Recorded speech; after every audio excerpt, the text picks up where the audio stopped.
Kisah Nabi Muhammad Shallallahu Alaihi Wasallam bagian 53. Aisyah dan Saudah. Walau keadaan semakin berat, Rasulullah tetap berjuang dengan gigih. Namun demikian, semakin gigih pula suku-suku pengembara Arab menolak beliau. Pada saat penuh perjuangan itulah, Rasulullah menikah dengan Aisyah, putri Abu Bakar. Pernikahan itu bertujuan mempererat tali persaudaraan dengan para pendukung Islam yang setia. Tali persaudaraan yang erat itu sangat penting pada saat-saat sulit seperti itu. Pernikahan Rasulullah dengan Aisyah merupakan penghargaan setinggi-tingginya bagi Abu Bakar, ayah Aisyah sekaligus sahabat Rasulullah. Pernikahan ini merupakan suatu bentuk kemenangan dalam persaudaraan yang penuh cinta kasih antara Abu Bakar dan Rasulullah sejak masa sebelum diangkat menjadi Rasul. Sebelumnya Rasulullah menikahi Saudah. Saat itu Saudah telah menjadi janda setelah suaminya meninggal di Habasyah. Tujuan pernikahan itu adalah untuk menolong Saudah yang hampir hidup terlunta-lunta setelah suaminya wafat. Saudah adalah wanita yang pertama dinikahi Rasulullah sepeninggal Khadijah. Setelah berduka ditinggal Abu Talib dan Khadijah, kesukaran yang dihadapi Rasulullah bertambah dengan semakin kerasnya orang Quraisy memusuhi beliau. Pada saat itulah, Allah menghibur Rasulullah dengan sebuah perjalanan luar biasa yang tidak pernah kita temui lagi kedahsyatannya dalam sejarah. Isra, pada suatu malam yang hening, malaikat Jibril mendatangi Rasulullah. Wajahnya putih berseri dan berkilau seperti salju. Demikian heningnya saat itu sampai tidak terdengar suara burung malam, gemericik air, dan siulan angin. "Hai orang yang sedang tidur, bangunlah," sapa malaikat Jibril. Rasulullah bangun. Saat itu, beliau sedang tidur di rumah sepupunya, Ummu Hani binti Abu Talib. Jibril membawa burak ke hadapan Rasulullah. Burak adalah hewan yang bentuknya lebih kecil dari kuda tapi lebih besar dari keledai dengan sayap di kedua sisi tubuhnya. Warnanya putih. Setiap kali ia melangkah, jauhnya sama dengan jarak pandang. Setelah Rasulullah naik ke punggungnya, burak pun meluncur seperti anak panah. Sedangkan Jibril terbang mengiringi dalam jarak yang dekat sekali. Mereka terbang melintasi padang-padang pasir menuju ke utara.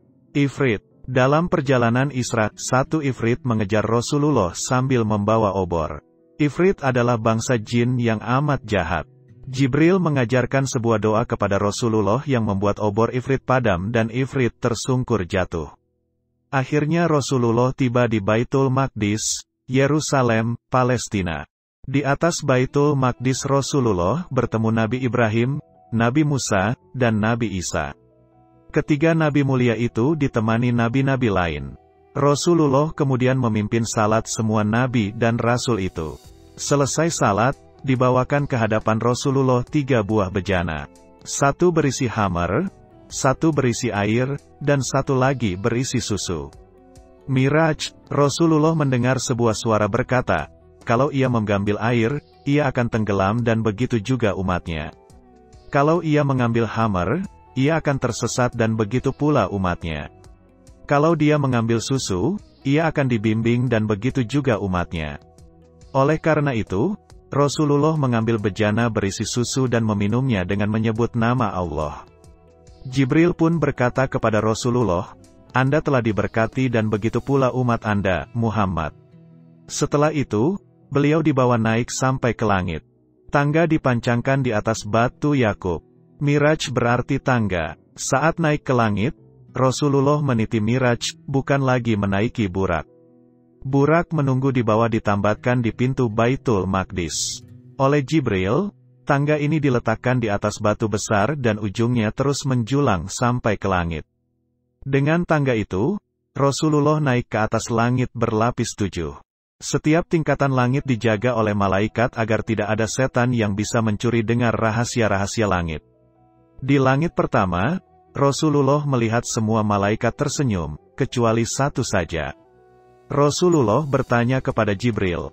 Lalu Jibril menjawab bahwa itu adalah Malik, malaikat penjaga neraka.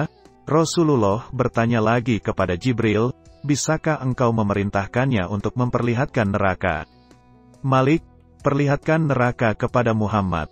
Lalu Malik mengangkat penutup neraka dan api berkobar tinggi sampai Rasulullah mengira bahwa ia akan membakar segalanya.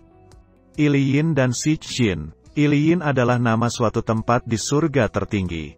Sementara itu, Sijjin adalah tempat yang terletak di bawah neraka jahanam. Rasulullah meminta agar Jibril memerintahkan Malik mengendalikan kobaran api yang sangat dahsyat itu. Malaikat Malik pun melakukannya dan menutup kembali pintu neraka. Setelah itu, Rasulullah melihat seorang laki-laki sedang duduk melihat roh-roh manusia yang lewat di hadapannya. Jika roh itu baik, ia akan mengucapkan selamat seraya berkata, "Roh yang baik dari tubuh yang baik." Jika yang lewat itu roh yang buruk, wajah laki-laki itu jadi keruh sambil berkata, "Huh." Roh yang jelek dari tubuh yang jelek.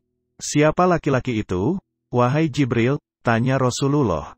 Jibril menjelaskan bahwa itu adalah Nabi Adam yang sedang menilai roh keturunannya. Roh orang yang beriman membuat Nabi Adam gembira, sedangkan roh orang kafir dan murtad membuat beliau kesal dan murung. Demikian kisah Rasulullah Shallallahu Alaihi Wasallam bagian 53. Tonton terus video lanjutannya hingga selesai supaya kita mengenal baginda Nabi Muhammad lebih dekat lagi. Semoga ini menjadi salah satu upaya pemantasan diri untuk mendapatkan syafaatnya kelak di akhirat.